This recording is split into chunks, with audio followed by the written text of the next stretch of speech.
An official source announces that contact was lost with a MiG-21 aircraft that was in a training flight near the Jordanian borders.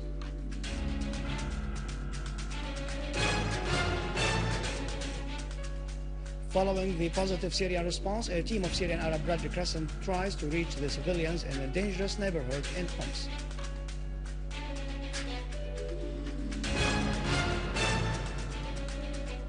Two terrorists killed by a booby-trapped motorcycle in Aleppo.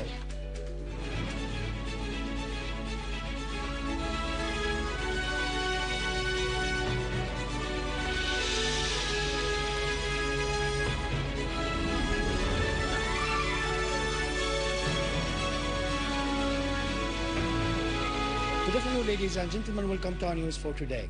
An official source has announced that contact was lost with MiG-21 jet that was on a training mission. The source said the plane, flown by Colonel Hassan Mar'il Hamada, was near Syria's southern borders before contact was lost with it at 10:34 a.m. today. In Amman, a Jordanian government source told Agence France Presse that the plane had an emergency landing north of Jordan. The Syrian Red Crescent has declared that after the Syrian official sides had positively replied to the request of the International Red Cross Committee to ensure safe access to civilians trapped in dangerous places in Homs city and evacuate them to secure areas, a team of the organization and the committee are trying to reach civilians and provide medical and food needs to the afflicted groups in those neighborhoods. The organization said all sides must facilitate the team's task and implementation of the humanitarian international law on protecting civilians from the repercussions of fighting on all cases. It is to be noted that the armed terrorist groups have been set on using citizens as a human shields during the perpetration of their criminal acts. The Syrian government has often announced that the terrorist groups kept obstructing the evacuation process of innocent civilians. 2 terrorists were killed and 4 citizens were injured in the explosion of a booby-trapped motorcycle the 2 terrorists were riding. The blast took place near Salah ad-Din Mosque in a Sheikh Maqsood neighborhood in Aleppo. In Hama, 3 citizens were injured by the fire of an armed terrorist group in Janub al-Malab neighborhood in Hama. Sana reporter quoted a source in Hama Governorate as saying that terrorists opened fire randomly at the neighborhood, causing the injury of Dr. Majid Dakkak and citizens Zuhair Qurtubani and Asil Malik. The source added that the competent authorities found the body of pharmacist Muhammad Yassin Hassani near Al-Kharabiya village in Suran area after having been shot by terrorists.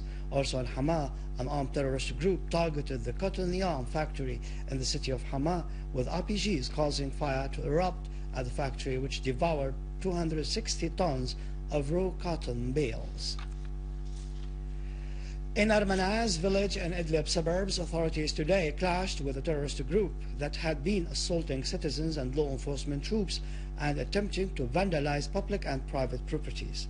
The clashes resulted in killing and wounding of dozens of terrorists and confiscating their weapons. 2 law enforcement members were killed and 5 others were injured. On the other hand, the Army engineering units have dismantled 3 explosive devices, each weighing 40 kilograms, provided with remote control systems and planted by an armed terrorist group at Nahaliya crosspoint in Al-Arabin mountain. In Idlib Harim Road, the authorities clashed with an armed terrorist group that was planting explosive charges. Several terrorists were hit. The Russian Foreign Ministry has called for initiating an effective mechanism to implement Kofi Annan's plan to solve the crisis in Syria through political dialogue. In a statement today published on its website, the ministry said Russian Deputy Foreign Minister Mikhail Bogdanov called during his meeting in Moscow with Arab League Deputy Secretary General Ahmed Ben Halli on Arab partners to unify efforts to create such mechanism for the implementation of Annan's plan, which would help end the crisis on the basis of ensuring Syria's future within the framework of political dialogue between the Syrian authorities and the opposition, as the plan stipulates.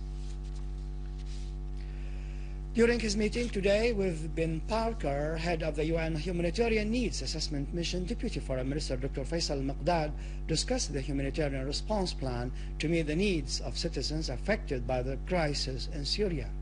Talks also covered the work of the UN agencies in this regard. Dr. Al-Maqdad said Syria offered assistance to UN agencies working in Syria and international non-governmental organizations working in the field of humanitarian affairs away from any policies or agendas.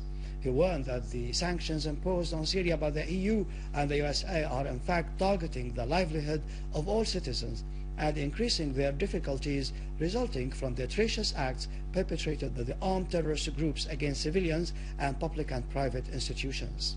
He branded such sanctions as a violation of international law and humanitarian conventions. On his part, Mr. Parker praised the cooperation existing between the UN agencies working in the humanitarian field and Syrian official circles and Red Crescent organization. He stressed the need for the world community and donor countries to exert every effort to enable Syrian citizens to overcome the difficult circumstances they are passing through.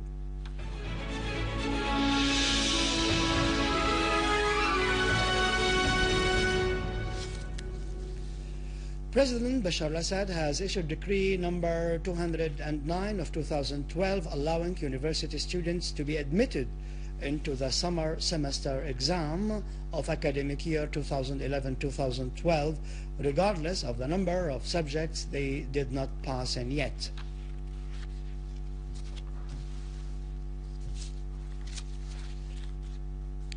Finally, Vice President Najah al-Attar awarded historian Muhammad Muhaffil the Syrian Order of Merit of the Excellent Degree granted by President Bashar al-Assad in appreciation of Dr. Muhaffil's important achievements in the Syrian and Levant history studies. President al-Assad issued a decree on June 5th offering Dr. Muhaffil, the member in the Arabic Language Academy, the Syrian Order of Merit for his great achievements in historic researches. Dr. al-Attar said that honoring Dr. Muhaffil is an honor for all those who worked and still work in the human studies, as well as an honor for researchers and talented writers who deserve such a tribute.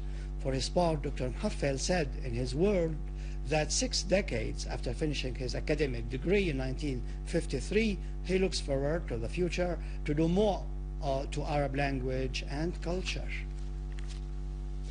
With this, we end our news bulletin for today. For more information about the region, you can visit our website in English, syriaonline.sy. Up next, the latest business.